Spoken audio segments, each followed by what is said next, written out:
Salut, c'est Charles Tran avec l'équipe dans 5 minutes. On s'intéresse aux sciences, à l'histoire et à l'actualité.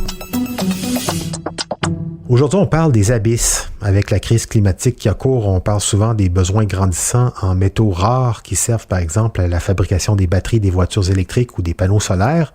Depuis peu, des dizaines de compagnies minières se tournent vers les grands fonds marins à la recherche de leurs ressources, où paraît-il, il y en a beaucoup, mais évidemment sans prendre compte de l'écosystème incroyable qui s'y trouve. Voici Sophie Croteau.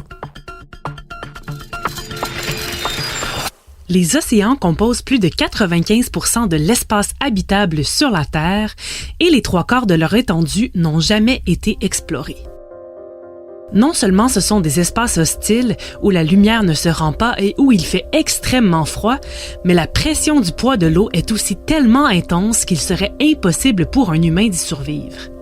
Pourtant, des milliers d'espèces d'animaux et de plantes y vivent en ayant appris à s'y adapter. Lorsqu'on pense aux océans, on parle généralement de la zone littorale, située entre la surface et 200 mètres de profondeur et où vivent la majorité des espèces de poissons qu'on connaît. À ce niveau, la lumière du soleil transperce encore l'eau, ce qui permet donc la photosynthèse. Mais lorsqu'on plonge un peu plus creux, on se retrouve dans ce qu'on appelle les abysses des océans. De 200 à 1000 mètres de profondeur, on se trouve dans la zone mésale. Moins d'1% de lumière s'y rend et l'obscurité y est donc quasi totale. 90% de la masse de poissons qu'on retrouve sur la planète vivrait dans cette zone, dont des espèces de calmars, de krill, de méduses et le cyclotone, le vertébré le plus répandu au monde. Pour survivre contre leurs ennemis, ces animaux ont souvent développé de plus grands yeux ou utilisent la technique de la contre-illumination qui leur permet de se camoufler en se fondant dans l'environnement. La zone suivante, appelée bathyale, est située entre 1000 et 4000 mètres de profondeur. Ici, il n'y a plus du tout de lumière, la température tourne autour de 4 degrés Celsius et la pression est 110 fois plus puissante qu'à la surface de l'eau. C'est à cette profondeur que le submersible Titan a tristement fait les nouvelles en juin 2023 en ayant implosé sous le poids de la pression.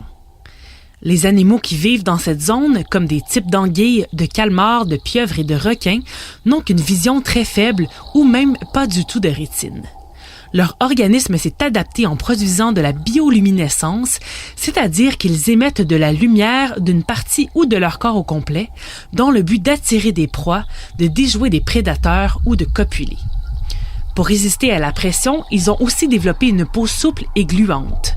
Ils se nourrissent de neige marine, qui est faite de petites particules composées entre autres des cadavres et des excréments venant des zones supérieures, ou tout simplement des carcasses des grands animaux comme les baleines, dont la chair comme les os sont riches en nutriments. Vient ensuite la zone abyssale, située entre 4000 et 6000 mètres de profondeur et qui rejoint le fond de l'océan. À cet endroit, la pression est 600 fois plus forte qu'à la surface et on y retrouve des espèces animales qui habitent le sol, comme les poissons tripodes, les grenadiers ou les concombres de mer.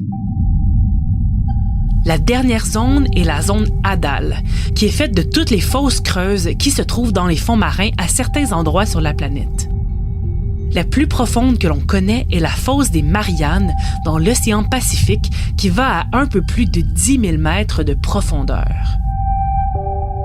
Bien que ces fosses aient été visitées par quelques humains dans des vaisseaux adaptés à supporter la pression, on sait encore très peu de choses sur ce qui les habite. Jusqu'à récemment, on ne connaissait comme habitants que les limaces de mer, mais de nouvelles expéditions ont permis de découvrir plus de 5000 espèces qui les peuplent. Malheureusement, on a aussi trouvé une quantité innombrable de débris de plastique et de BPC qui polluent non seulement le sol, mais aussi l'estomac des animaux. Ce nouvel intérêt pour les grands fonds marins est motivé par la science, notamment par la NASA qui l'explore pour mieux comprendre ce à quoi pourrait ressembler la vie sur d'autres planètes, mais aussi par l'industrie minière qui veut exploiter les métaux rares qui s'y trouvent en quantité abondante, comme le cobalt et le cuivre. Comme c'est une zone politiquement neutre, on assiste à un genre de Far West où chacun se lance vers une ruée vers l'or qui est plus ou moins réglementée, sauf par l'organisme qui délivre les permis d'exploitation. Pour les créatures qui y vivaient jusqu'alors sans grande distraction, le minage pourrait complètement transformer leur habitat et rendre impossible leur survie. Un peu comme si on lançait une bombe dans le noir sans savoir ce qu'on y détruit. Ouais, c'est un peu gênant de notre part. Non seulement on envoie des bouts de plastique à 10 km au fond de l'eau, en plus, on prévoit y retourner, non pas pour les ramasser, mais bien pour creuser, faire sauter des bouts, dans le but de trouver les matériaux nécessaires à la production d'encore plus de gadgets jetables. Merci Sophie Croteau, c'était en 5 minutes.